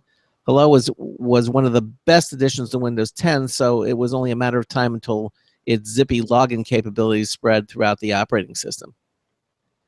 Still, the problem with Windows Hello is actually being able to use it. Fingerprint sensors and depth sensing cameras like Intel's RealSense still aren't all that common. You'll find them on the Surface machines and some high-end notebooks and tablets, but you can forget about them if you're on a budget. Okay. Yeah, the RealSense cameras from Intel are very, very cool. They're mainly building them into laptops, with the built-in RealSense cameras. But I think they're also starting to work with places like Logitech and other companies that are going to have that are going to be marketed as RealSense cameras. And if you get one of those, then you'll be off to the races with Windows Hello. But until then, you're stuck typing in a PIN number like an animal. Yeah. Okay. All right. So that's pretty much it for the Windows Hello. However, here's one that I do want to talk about, and that's Microsoft Edge. Okay, the browser. And he says, remember all the promises of browser extension support on Edge? Boy, do I remember. That was one of the most impressive things that I had ever heard. That, to recap, all the browser extensions for all the other browsers were supposed to work transparently on Edge without them having to rewrite anything, which would immediately open up to the huge library of plugins and extensions over the years. But it never happened, right? Well, evidently, with the anniversary update, they're finally here. Now, you'll be able to choose from a handful of popular options like LastPass, AdBlock, Pocket, and Evernote's Clipper. Now, I said the selection was pretty limited during my testing, but hopefully developers will adopt Edge's extensions quickly. Microsoft claims that Edge is more power efficient now, something it already touted over its competitors, and has even more support for newer web standards. Now, I read that with a mixed reaction, because the whole point of it was that Edge would use browser with plugins or extensions without any modifications, that they were written for other browsers that work. But I'm reading here that that's not the case, because you can only choose from a handful of popular, like LastPass, AdBlock, Pocket, not all of them. So I'm conflicted here. I don't know why they're saying you can use them all, and now they're saying no, it's pretty limited. And that because they overpromised and underdelivered. Could be. That's something that is very, very popular. That you have grand plans, for, let's say, cross-platform integration between Xbox One and Windows 10, but then when it actually gets here, it's nowhere near as impressive as you first stated it was going to be. Of course, these are things that can be fixed in updates going forward, but do you really want to wait 3 years from the launch of a browser for a browser to really get its full, its full set of features that it was promised when it was announced? I mean, sure, eventually it's going to make it to release, but 3 years, 2 years, a year after its announcement, the interest is all like you kind of miss your window of people are looking for something new. You can't just throw it out there and then say, oh, we'll fix it later. People are going to lose interest really fast. Yeah, I think I already have. I think I already have too with Internet Edge. Yeah. However, now the start menu, there are going to be some other changes. Rather than just highlighting a few apps in the start menu, the anniversary update brings all of your installed apps into a single and very long drop-down list. It might seem a bit overwhelming to new users, but it saves power users an extra click when they need to peruse their apps. Live tiles are smarter now as well. If you click on a news app displaying a specific story, you'll be directed to that story once the app launches. Sure, neither change is as drastic as the return of the start menu, but they're still helpful tweaks. The anniversary update also marks the first time Microsoft has made Bash command line support for Ubuntu Linux available in Windows. That's not something most users will notice, but it's a boon for developers. I'm sure Marcel Gagne will love that. Marcel Gagne did mention that last time he was on the show with us last Thursday, and how Windows 10 has a much better command line support than the traditional, command line. Anyway, the wrap up here is that if you were expecting a huge change with the Windows 10 anniversary update, then you'll probably be disappointed here. But in a way, its lack of any major addition says a lot about how much Microsoft got it right when it first launched Windows 10. It's stable, it's secure, and it's a fast operating system. The anniversary update simply makes it better, and that's something I think every PC user will appreciate. And he makes an excellent point there. Other than my concerns. Yeah. Other than, I think, the privacy and security concerns, and the fact that I don't know what the heck Cortana's doing when she's active, but other than those, I can't agree more. It's a very fast, very clean, very nice looking operating system. One of the best from Windows I've ever used. Yeah. It's, there's not a lot to complain about. If only it didn't, make me so uncomfortable. Well, I guess all change has some things, but but I think for the most part, I think It's not a 10 out of 10. no, an 8 out of 10. Well, it Windows 10. So Okay. I don't know. Math is hard. So in lieu of math, we're going to go over to people who are working on the design aspect of things. Okay. But who are they working for? Who do you work for? Yeah. Who do you work for? And now he's working for Apple. So this is a story in Gadget, and Bob Mansfield, and he is best known for his work on Macs and iPads, is now heading up Project Titan. Dun, dun, dun. So, those of you who do not know about Apple's Project Titan, it is Apple's electric car project. Often rumored, you can see job listings for car developers and car manufacturers, and Apple is hiring car developers left and right. But not a lot of actual news from Apple has been coming out about it. So, now we have an idea of who runs it. So the Wall Street Journal sources understand that Apple has picked Bob Mansfield, one of the company's best known executives, to helm its electronic vehicle efforts. So he'd effectively left the company in 2013 and only made a partial return after Apple scrambled to keep him because the Apple Watch is partly his baby, but he's reportedly back in the swing of things now that Titan is ramping up. All senior managers in the car initiative have to report to him.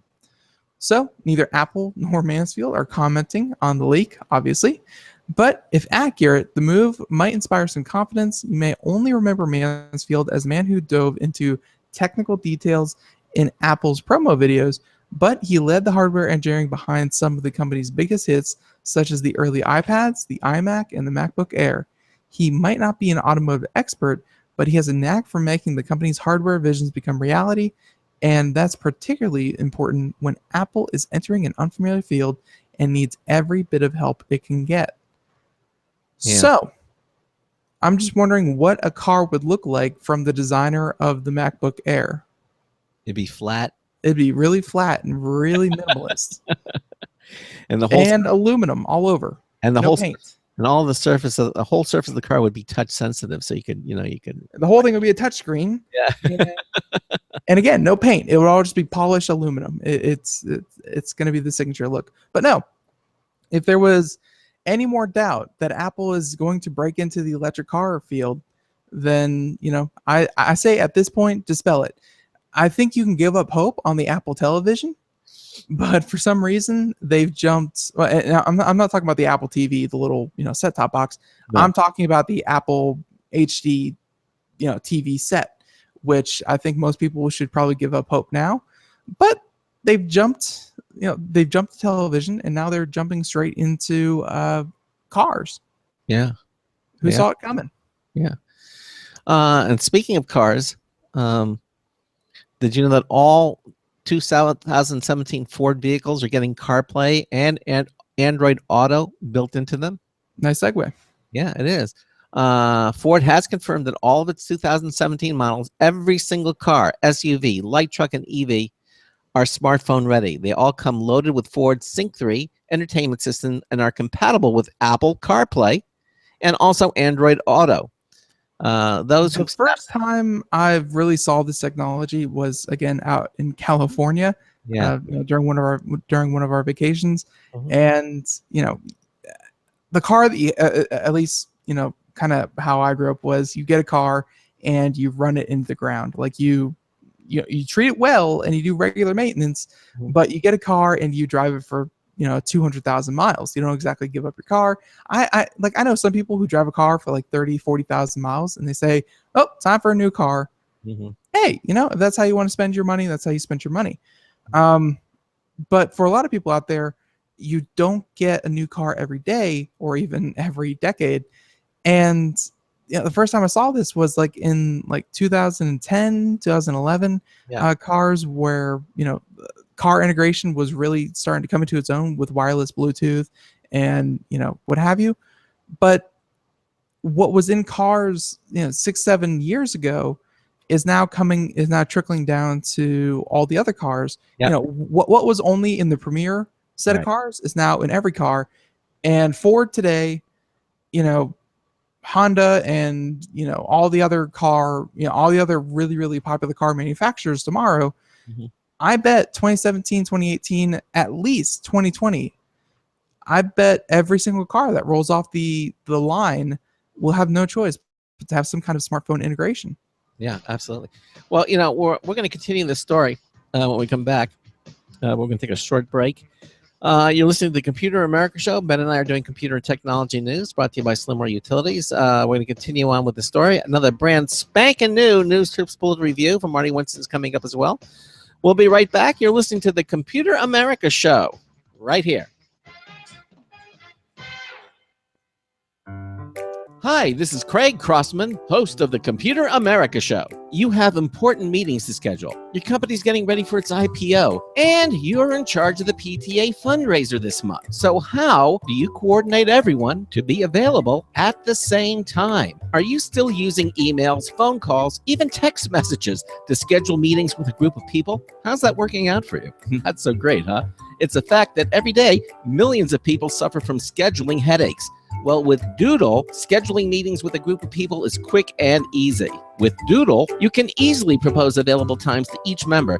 Each one checks off the times that they're available, and then you simply pick the time that works best for the group, all in an easy-to-read display that integrates with your existing calendar. Nothing could be more simple. Give Doodle a try for free, and like millions of Doodle users, you'll truly see how easy it is to find the perfect date and time for all your meetings. That's www.doodle.com.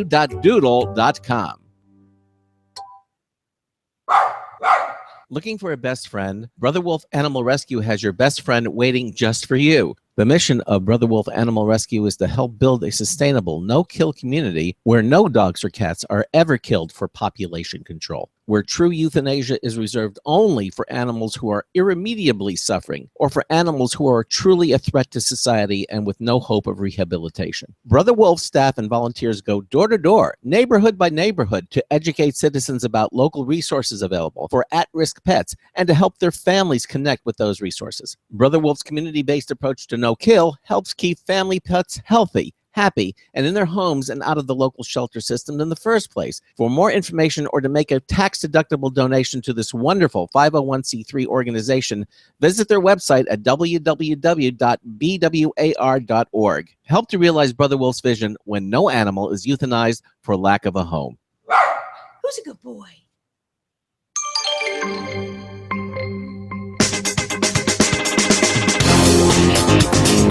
I cook with solar. Not my food, just me. Marty Winston with a News Tips Bulletin review for Computer America. This time, the Cobalt 24-volt impact wrench from Lowe's.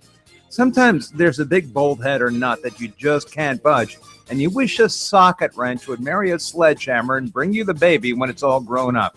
We got that baby in from Lowe's. It's their new Cobalt brushless half-inch impact wrench, complete with their new 24-volt max extended run lithium-ion battery and charger. Talk about a kick to the hardware, not the hand. It delivers up to 650 foot-pounds of torque. Its variable speed can push it up to 1900 RPM, so it can spin hardware on or off quickly and get loose hardware super tight or super tight hardware loose again. Bottom line, the new Lowe's Cobalt 24-volt max brushless impact wrench kit can twist and pound stubborn hardware into submission. Marty Winston, News Tips Bulletin for Computer America. And welcome back to the Computer America Show. Looks like I remembered to unmute myself. That's good job, Ben. So, welcome back to the Computer America Show, where we are doing computer news and technology news, brought to you by Slimmer Utilities. And we were just getting into, I was saying stuff and before Craig even read the article, but we were just getting into this article from Gadget that Ford said in all of its 2017 models, every single car, SUV, light truck, and electronic vehicle will be smartphone ready. So the system of having a cassette deck or having AM, FM radio, although AM, FM radio I'm sure will still be there, or CD player, probably gone in lieu of Bluetooth connected, software. Well, I can see they have a slot there for, it looks like, for CDs and stuff, but for most, it's mostly going to be. But you know, mostly Bluetooth compatible will be a go ahead for all 2017 Ford models. yeah, and even radio, standard radio AM. They have the high. There's the HD radio. They have the different stations. They're slight variations. So of the. And I know the car that we rented out there had the ability to listen to those extended radio stations. Right. But, but as you mentioned, as we mentioned, this article here from Engadget, that basically all of them are going to have it. It goes on to say those who've snapped any of the currently available 2017 models, such as the latest Escape, Fusion, Mustang, and Explorer, can already enjoy the in-car technologies. They can use their iPhones, 5 or newer, or their Android Lollipop or higher devices to access maps, music, messages, and even third-party apps on their vehicle screens. Both systems give them access to voice commands as well.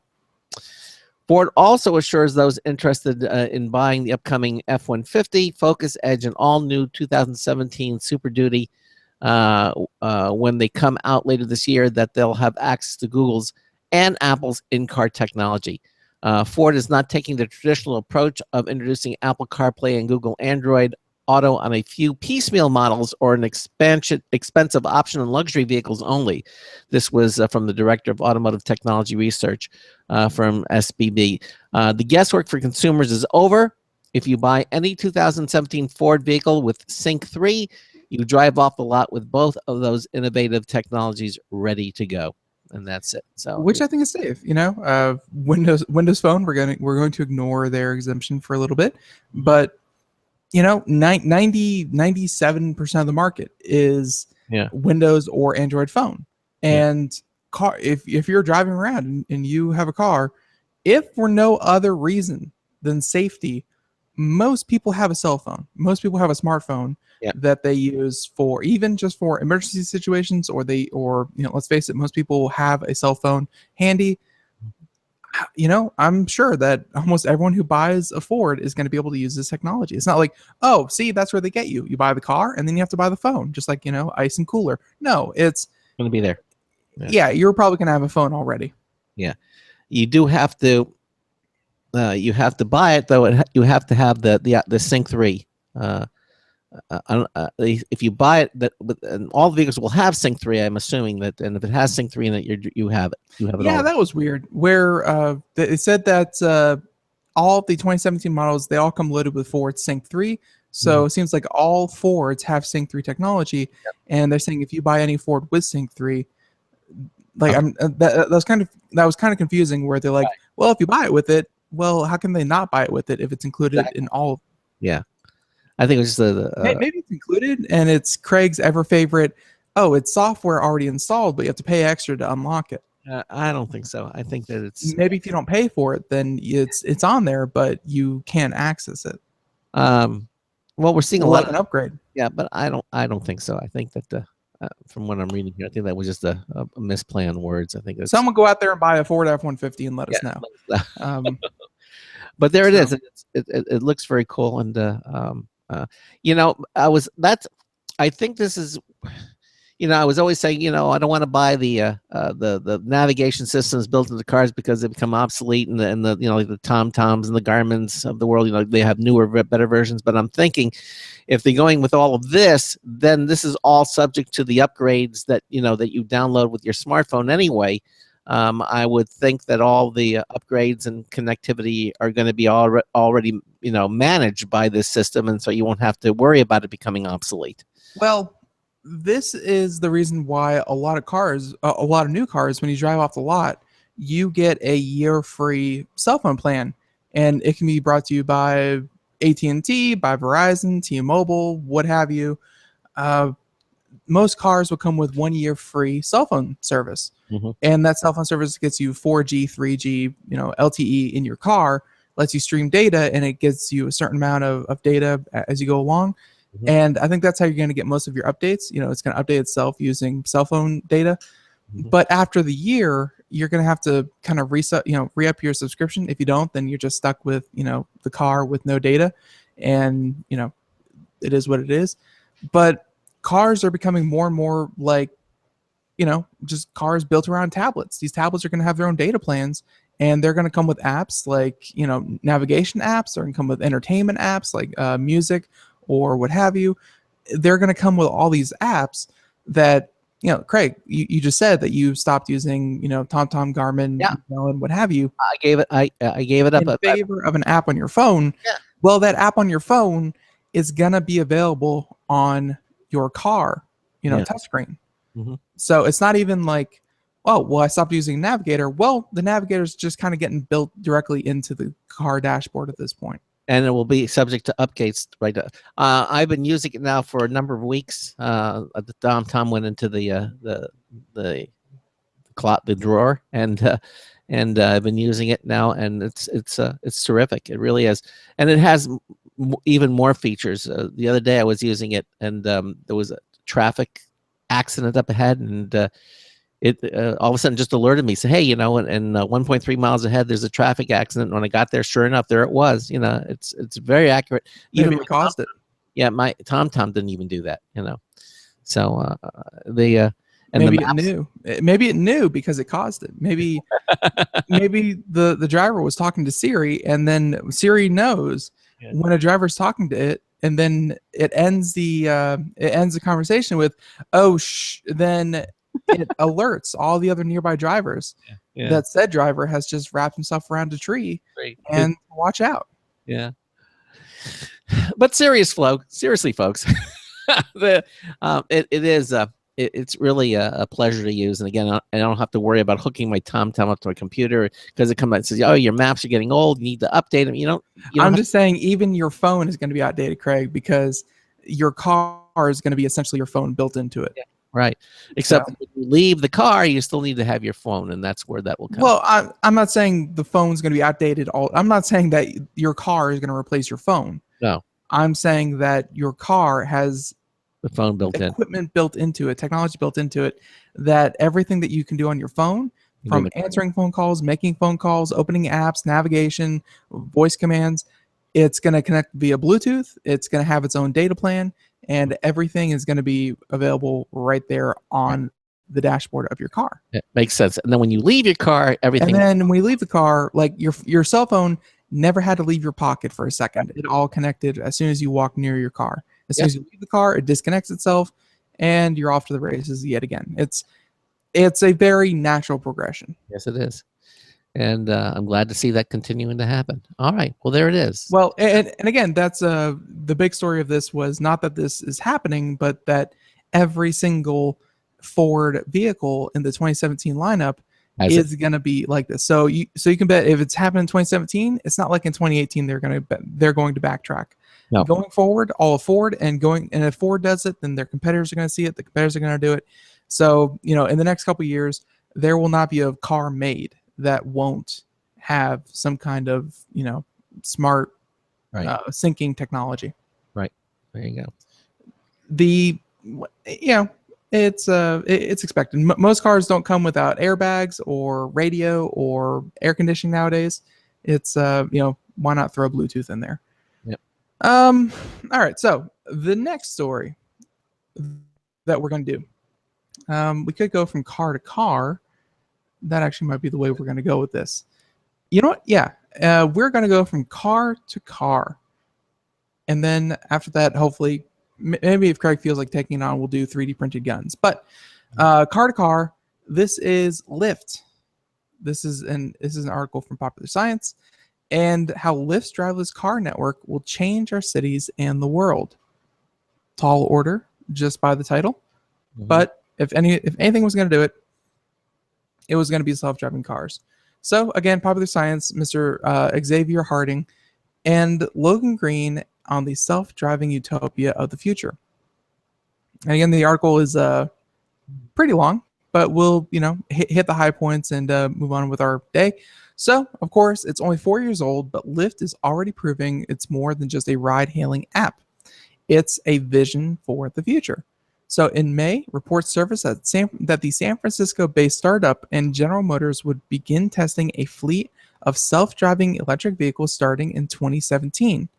The benefits of such a fleet will be numerous, Increasing driving amongst the visually impaired and decreased driving amongst the inebriated are among the better examples. What that says there is, for those who can't drive, it gives them an opportunity to have that mobility back without actually, compromising anyone. And for those who are compromised, due to drinking, they are able to get home without, getting into any accidents because they do not have any direct control over the vehicle. And if you know anything about car statistics, drunk driving accounts for a lot of accidents, as does vision impaired driving. Mhm. So, of course, telling your car to go pick up mom and dad from the airport will also prove to be convenient, even if you should really do that yourself. So, Imagine just say, "Hey, go pick up mom and dad at the airport," and the car goes off and does. yeah, mom, dad, the car is going to be, Terminal B. It's going to be there about 3:33. It can't be out there much longer. So be sure to really get there. Don't make the automatic car wait. Mhm. So, of course, with this feature in mind, General Motors invested $500 million in Lyft as part of a shared mission to deliver autonomous vehicles worldwide. So, if Lyft co-founder Logan Green has his way, car ownership and operation will be a luxury, not a necessity. So, Popular Science did this very nice interview with him. They asked him, are the days of owning a vehicle over? He says that no, but he predicts that the majority of folk will opt for the variety and flexibility you'll get in a network like Lyft's. So consider this: why would you want to own a car and have to do all of that work yourself? Why would you want to worry about parking yourself, deal with washing the car yourself? Plus, an estimated 94% of road accidents are caused by human error. For safety reasons, it only makes sense to operate autonomous cars on a network. What he's saying there is that, they asked him, are people going to stop owning cars? And he says, no, but there's a lot of benefit to still, not owning the car that you drive every day. You don't have to do routine maintenance. You don't have to wash it. You don't have to find a place to park it. You don't have to worry about parking tickets. You don't have to worry about potentially it being stolen. It's just not your car to worry about. You get to use it whenever you want, but you don't have to worry about it at all. Yeah. So there's a lot of convenience to it, but he also said no, people are still going to own cars for their own personal use.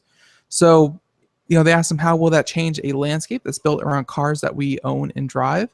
And he's saying that a car is used on average only 4% of the time. When you start to imagine all the idle vehicles disappearing, there's a massive amount of room to make roads more efficient. He imagines a neighborhood that has no cars parked on the sides of the streets, and those streets can be narrowed. In a downtown area, you could have wider sidewalks. Cities can be built more around people. You don't have to have thousands of parking garages taking up entire buildings. In the suburbs, you don't need a driveway taking up half of your front yard. You don't have to have a massive parking lot in front of every shopping mall. You can have pickup and drop off areas instead. Mm-hmm. See, and that's one I never even thought about, is that, I one time I drove up to not to Boston, but to New Hampshire, like one of the states up there, and Yeah, Baltimore. I drove up to Baltimore. Those streets, I get it. They were designed around horse and buggy. They paved them and told people to park their cars on either side. It is like a one-lane road with like after 7 p.m. when everyone gets home from work and everyone's in. It's like a one-lane road with people parallel parked as far as the eye can see up and down the sidewalks. I know a lot of places around Baltimore that would really benefit from not having to park your car outside of your house every day. Yeah. It could solve a lot of congestion because, if his figure is true, he didn't really source where he said 4% of the time, but you have to figure that a car is only being used, and then 96% of the time, according to him, it sits in your driveway, it sits in a parking garage, it sits, at a friend's house, it sits there not being used. Right. So if you can take a car and make it, be driven 100% of the time, let's just say from 4 to 5%, one car could do the work of 20 cars. Yeah, exactly. By going up to 100% use time. So, All right, so yeah, that one's pretty good. So the next question was, but we still have to store all those driverless cars somewhere. And he said that will be one of the big challenges. It's going to be a combination of small staging areas in dense parts of town and larger staging areas a little farther outside of town. But you don't have to clutter up the core of the city with a bunch of idle cars. Mhm. So, yeah, that also makes sense. But last question, how will cars look when they're not designed for drivers? Is it just a room on wheels, Netflix, and a mini fridge? Says, I don't think they'll have steering wheels. I don't think you'll expect anyone will have to step in and take over. You'll have more room, but the rest is a huge unknown. You don't, of course, we don't know what people are going to want to spend their time doing in these cars. Are they going to want to work? Are they going to want to sleep? Are they going to want more social configurations so that they can have conversations with fellow passengers? Probably some or all of those. In the next few years, we'll start to learn what people will want, and we start testing these vehicles in the field. But ultimately, they will look very different than the cars do today. And I think that's that's a good question to leave off with: is what are cars going to look like? Because when you don't need to take over, when you don't even have to concern yourself with what's happening outside of the car, do you take all of the seating and kind of turn it towards like a table in the middle, and all of you can kind of sit around and just kind of talk to each other? Do you make all of the chairs into essentially lazy boys so everyone can kind of recline and sleep? Do you what do you do with the interior of a car when none of it really has to concern itself with functionality? Yeah. We're in for some exciting times. There's no question about it. I thought it was a very good article. No, it was a very good article, and I think the timelines, like the years that they posted, were the most exciting part, saying that they're testing some of these cars in 2017. Of course, testing is a far cry from actual production, because as you know, Google self-driving car, which I think they viewed in like 2012 or 2011, that's been in kind of research and development phase for a little bit under a decade, and we still have yet to see a finished product or anything close to a finished product out of Google. So self-driving cars aren't exactly the easiest thing to conquer, but it seems like every car company and a lot of tech companies are there to take on the challenge. No one wants to be left out of the self-driving car initiative. No, I don't think so. I think you're right. Like there's not that one car, like other than I'm sure muscle cars and drag racing cars and Formula One cars and your Bugattis and your what have you, like cars with like a lot of muscle that are sports cars and collectors editions, things like that.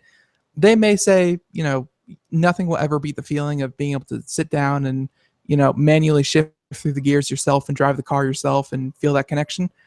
But other than muscle cars, most consumer facing companies, they have some part of their company working on, yes, self-driving cars are the way of the future, and we're going to have some kind of technology so that we're not caught unaware when other car companies start doing this. Like it's not like Honda is saying we will never be self-driving. We believe there should always be a person behind the wheel. Mhm. No one is making that claim. I think everyone is behind the idea that one day you probably won't drive a car. One day you probably won't be allowed to drive a car. Not that you won't drive a car, but you probably won't be allowed to drive a car on an open road. Yeah. I guess that day is eventually coming. Before you know it. Yeah. Before you know it. Exactly. Well, this next story is from Motherboard. Evidently, California has passed a law requiring the registration of 3D printed guns. 3D printed guns, not guns that you print off your printer. No, 3D. So not like you print off a picture of an AK-47. You have to go take it down to so-and-so. Yeah. Well, this happened on Friday. Governor Jerry Brown signed into law legislation requiring anyone who makes or assembles a homemade firearm to apply for a serial number or other mark of identification from the state Department of Justice. Okay. This means passing a background check. Said measure, one of several new gun restrictions signed by Governor Brown, mandates that said identification be permanently affixed to the weapon, and moreover, forbids the sale or transfer of self-assembled firearms. That's interesting. Yeah, think about that. Forbids the sale or transfer of self-assembled. So Yeah. you can't open up a rather large 3D printing company yourself and make 3D printed guns, because I guess then you would be, kind of selling guns, and the average person is not a gun manufacturer. Right. Well, the new law is an overt response to the 3D printing boom, as well as the increasing sale of quote unquote unfinished lower receivers. These are somewhat modular gun components encompassing a trigger, a firing pin, and an ammunition feeding mechanism.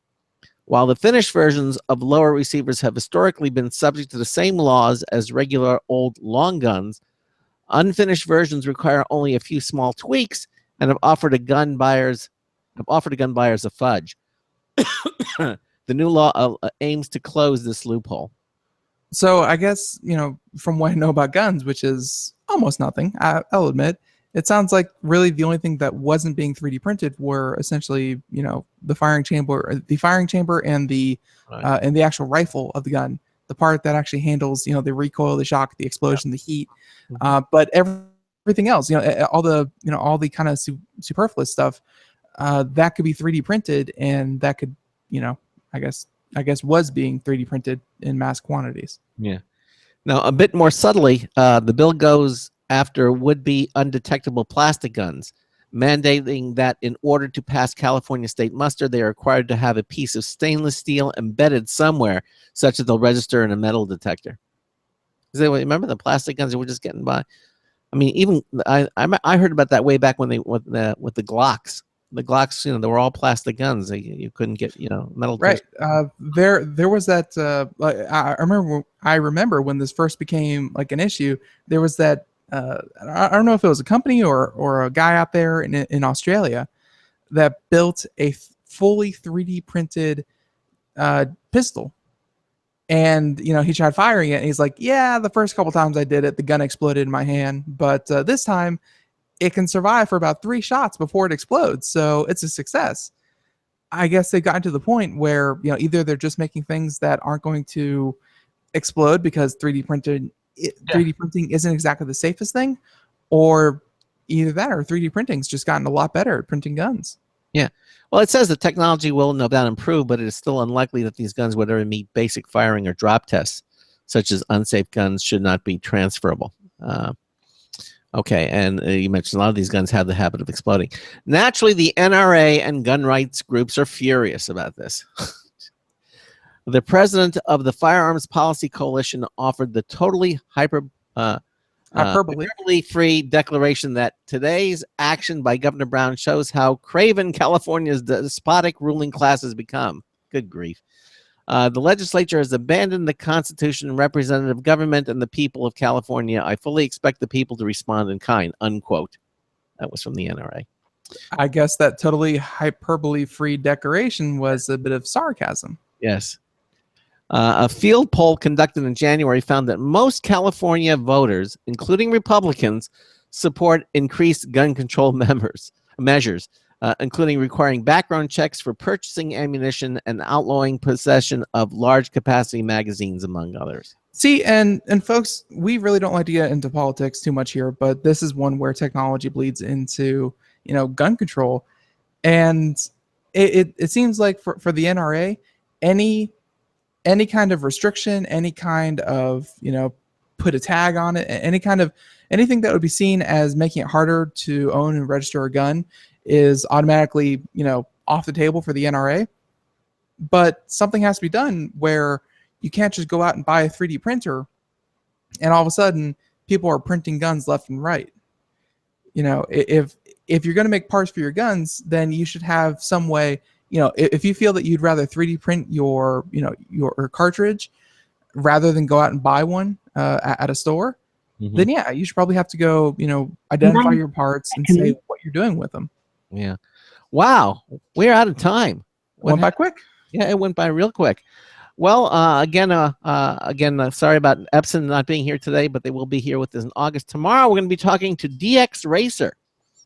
DX Racer makes chairs, and for gamers. They I have seen them everywhere. I'm so glad we're having them on the show. They make such cool chairs. yeah, they do. 60 seconds. They light up. They do all kinds of cool things, and we're going to have John Spire, excuse me, on the show from DX Racer. He's just back from Comic-Con, by the way. Did you know that? We'll see what he knows. Yeah, we'll see what he knows about what's going on there, too. It's going to be a lot of fun show. And then in the second hour, we're going to be doing computer and technology news brought to you by Slimware Utilities. They are the official optimization software of Computer America. Again, thank you all so much for being here with us. And Ben and I will see you here, same time, same place. So until tomorrow afternoon, this is Craig Crossman hoping that your hard disk never becomes floppy. We'll see you tomorrow. I hope all of you had a lovely time, and yeah, see you here tomorrow. Bye-bye.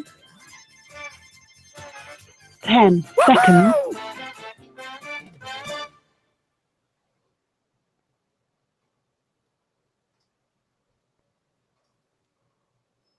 Thank you for using Blog Talk Radio. Goodbye. Okay, again, everybody, thank you so much for watching, and Ben and I will see you here tomorrow, same time. We apologize for not having a pre-show kind of looky-loo, but tomorrow. We'll have it all back tomorrow. Thanks again. Bye-bye, everybody. Bye, everyone.